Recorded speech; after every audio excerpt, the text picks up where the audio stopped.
안녕하세요, 고선생입니다. 오늘은 부병루에 대해서 한번 살펴보도록 할게요. 자, 부병루는 한시야. 당연히 해석이 잘 돼야 되겠지. 그 다음에 이 시는 시어가 굉장히 많이 등장하는데 시어의 해석, 시어의 의미와 시어의 기능에 대해서도 깔끔하게 한번 정리를 해보도록 하겠습니다. 자, 막바로 한번 읽어보도록 할게요. 어제 영명사를 지나다가 잠시 부병루에 올랐네. 그럼 화자는 지금 어떤 여정길에 있었던 모양이야. 어디로 갔습니까? 부병루로 갔대. 부병루, 무슨 루, 요런 것들이 한시나 아니면 여타, 고전 운문에서 많이 나오게 되는데요. 이때 루는 누각이야. 누각이 뭡니까? 큰 정자야. 큰 정자. 그럼 그냥 작은 것은 정자, 큰 것은 누각 이렇게 볼 수가 있겠지. 근데 얘네들의 기본적인 특성은 어디에 있습니까? 좀 높은 데에 있겠어. 높은 데에서 밑에를 조망해 볼 수가 있겠지요. 그래서 정자도 많이 등장해요. 그래서 뭐 면왕정 이런 것들도 있겠지. 그래서 여러분들이 루, 정 이런 것들 나오면은 크게 어려워하지 마세요. 그냥 누각이요, 정자요 이렇게 생각하시면 되겠습니다. 아무튼 이 사람은 영명사라고 하는 절을 지나다가 부병루에 올랐단 말이야. 그래서 부병루는 어디에 있다? 높은 데에 있다. 여기에 누각이 있었겠지. 여기서 쫙 밑을 내려가 보는 거야. 밑을 내려갔더니 세 번째 줄. 텅 빈 성엔 조각달이 떠있대. 텅 빈 성엔. 성 터인가봐. 성은 없고 성에 터만 있었나봐. 여기에 조각달이 떠있었대. 그러면은 성이 없어지고 터만 남았다는 소리는 무엇입니까? 나라가 망했다는 소리야. 나라가 망했다, 고사성으로 연결되면 뭐가 됩니까? 맥수,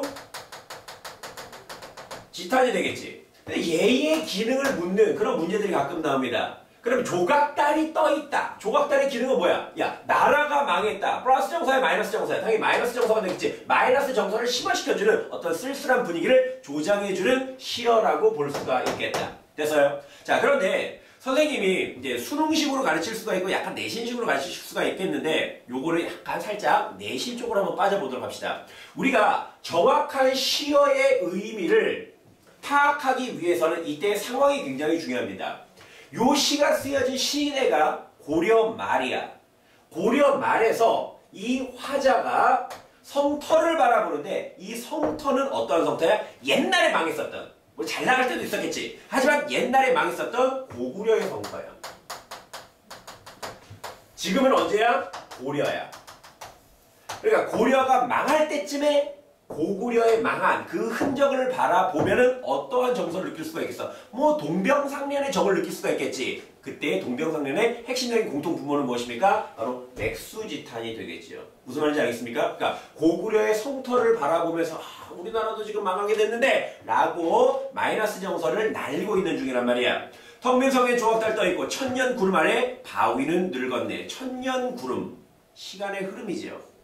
천년 구름. 구름이 천년 동안 계속 흘러간단 말이야. 시간의 흐름이야. 바위가 늙었대. 그럼 바위는 어떠한 기능을 담당하고 있냐면은 바위가 늙었다는 것은 무엇입니까? 그만큼 뭐 퇴화작용을 거쳐갖고 바위가 뭐 풍화작용에 의해서 많이 퇴락하였다. 이런 식으로 생각해 볼 수가 있지 않겠니? 그러니까 구름은 지나고 바위는 늙었다라면은 시간이라고 하는 추상적 개념을 바위의 늙은 시각적으로 어떻게 구체적으로 보여주고 있다. 그래서 시간이라고 하는 추상적 대상을 구체적으로 표현하고 있는 그런 부분이 바로 네 번째 줄이 되겠습니다. 천년 구름 아래 바위는 늙었네. 그래서 전체적인 내용의 의미는 무엇입니까? 시간이 흘러갔다. 그럼 봐봐.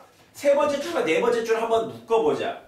텅 빈 성터야. 그리고 시간은 굉장히 많이 흘러갔다는 것이야. 그래서 나라는 망했고 시간은 흘러가서 무상감을 생각해 볼 수가 있겠죠. 인생 무상. 됐어요. 그런데 첫 번째 줄, 두 번째 줄, 세 번째 줄, 네 번째 줄. 이게 수함이야. 한시는 전체적으로 뭐 기승전결 이런 것도 있지만은 수함경리 이런 식으로 나누기도 합니다. 그래서 넷째 줄까지를 묶어서 수련, 함련이라고 이야기하는데 여기까지가 어땠습니까? 뭔가의 여정이 진행이 되고 그때의 상황을 지금 보여주고 있지요. 먼저 경치를 이야기한다. 선경. 그럼 나중에 뭐가 나오겠습니까? 당연히 뒤에 정서를 이야기하겠죠. 그래서 이 시는요, 한시로서 일반적인 전개 방식, 성경, 훈정의 방식을 채택할 것 같아. 됐어요? 자, 그래서 화자는 고구려의 빈 성터를 바라보면서 뭔가 인생의 무상감을 느끼고 있다. 됐어요? 자, 5번째 줄 갑시다. 기린만을 따라가지 돌아오지 않으니 천소는 지금 어느 곳에 논이는가? 밑줄 쳐봐. 기린마 밑줄, 천손 밑줄. 야, 지금 어디 바라보고 있다고 했어? 고구려의 터를 바라보고 있다고 했지.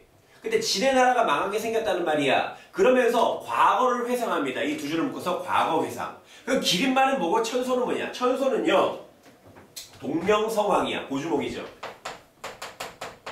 고주몽 뭐야? 고구려의 시조야. 시조란 뭐야? 힘센 자들이란 말이야. 뭔가 정권을 뒤집어 엎고 새로운 왕조를 만들어내려면 뭔가 파워풀한 힘이 있어야 됩니다. 그래서 힘 있는 자야. 그럼 기린마는 뭐냐? 고주몽 시조가 타고 다녔었던 말이란 말이야. 그럼 둘을 묶어서 뭐라고 이야기해 볼 수가 있겠습니까? 뭐 마치 영웅이요 또는 힘센 자 이렇게 우리가 생각해 볼 수가 있다는 것입니다. 됐어요? 자, 그래서 기린마는 떠나가지 돌아오지 않으니 천소는 지금 어느 곳에 노리는가 물음표 빡 했잖아. 그럼 내 옆에 있다 없다? 이러한 사람들은 당연히 없겠지. 왜? 시간의 단절이니까, 역사의 단절이니까. 하지만 이와 비등비등한 사람이 내 옆에 있다면 고려의 패망을 막을 수가 있을 것 같은데 라고 생각을 하는 거야. 됐어요? 하지만 그런 사람 내 옆에 있다 없다? 물음표잖아. 없다. 이렇게 되는 것이야. 그러니까 여기에서 5번째 줄, 6번째 줄 경구를 이런 식으로 배치한 까닭은 뭡니까? 고구려의 옛날의 역사를 생각하면서 그러한 엄청난 힘을 갖고 있는 사람이 내 옆에 있다면 우리 이 나라의 패망을 막을 수가 있을 텐데 라고 하는 아쉬움이 되겠지요. 그 다음 마지막 갑니다. 돌개다르게 되어 길게 휘파람 부노라니 휘파람을 휙 날리고 있어요. 산은 오늘도 푸르고 산밑줄, 강은 절로 흐르네. 강에다가 밑줄 치시기 바랍니다. 굉장히 간단하지요. 왜? 흔하게 볼 수 있는 표현입니다. 자, 이때 휘파람 어떠한 멜로디겠습니까? 구슬프고 쓸쓸한 멜로디라고 볼 수가 있겠죠. 자, 이 휘파람은 누가 봅니까? 화자가 부른 휘파람이라고 볼 수가 있겠지. 자, 근데 마지막에 산과 강은 여기다 갑자기 생뚱맞게 왜 배치를 해놨습니까? 야, 지금 이 고구려의 빈 성터를 보면서 지네 나라 망하는 것을 지금 걱정하고 있다는 말이야. 근데 나라, 역사, 이딴 것들 다 누가 만들어낸 것들입니까? 바로 인간들이 만들어낸 것이겠죠. 인간의 역사. 인간의 역사가 지금 망했다 이렇게 되는 것이야. 그렇기 때문에 인간 역사의 유한함에 대해서 이야기를 하는 것이야. 근데 이때 밑에 있는 자연물들, 산이라든지 강이라든지 얘네들은 어떻습니까? 유한하지 않고 무한하게 계속 진행한단 말이야. 그래서 이 자연의 어떤 의구성, 좀 어려운 말인데요. 의구성은 오랜 시간 동안 변함이 없다. 이 소리가 되는 것이야. 그럼 자연의 의구성을 마지막에 배치를 해서 두 개를 대비하는 까닭은 무엇입니까? 인간 역사의 유한함을 더욱더 강조하기 위함이다. 됐어요? 자, 여정길에서 고구려의 성터를 봅니다. 고구려의 성터를 보면서 고려 역사에 망하는 것을 굉장히 애달파하고 있습니다. 힘센 사람이 있기를 바래요. 하지만 그런 사람들은 없단 말이야. 그래서 인간 역사의 유한함에 대해서 그 쓸쓸함을 날리는 시, 바로 그것이 부병루의 핵심적인 내용이겠고요. 여러 가지 시어들이 있었죠. 영명사, 부병루, 텅빈성, 조각달, 그 다음에 바위, 기린마 천손, 그 다음에 휘파람과 산강, 이러한 각각의 시어의 의미를 여러분들이 명확하게 좀 해석을 하셨으면 좋겠습니다. 감사합니다.